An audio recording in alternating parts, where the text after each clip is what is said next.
thơ yêu dấu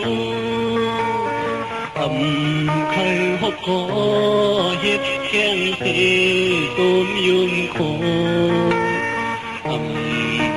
mòn vốn hiếp có sự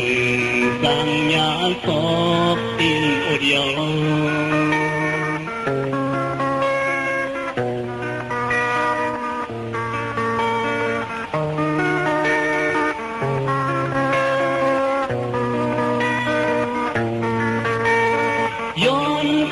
ย้อนหมูปันมันซ้ำยกที่เอาคุยโลแทงคนโชมาโชเลยโลโชเลย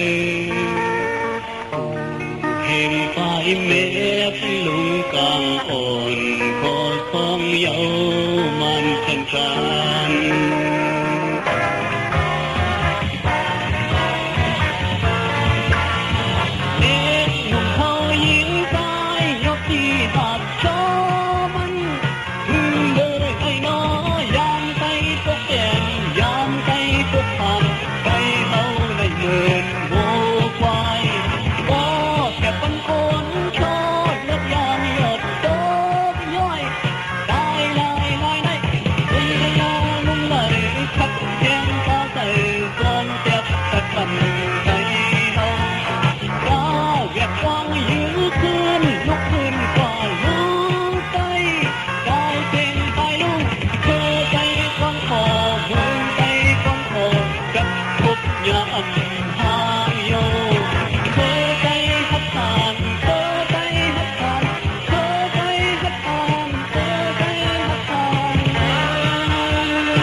ย้อนหมู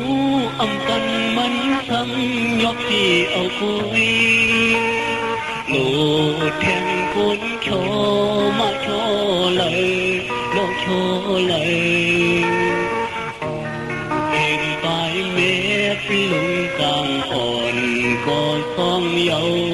มันแท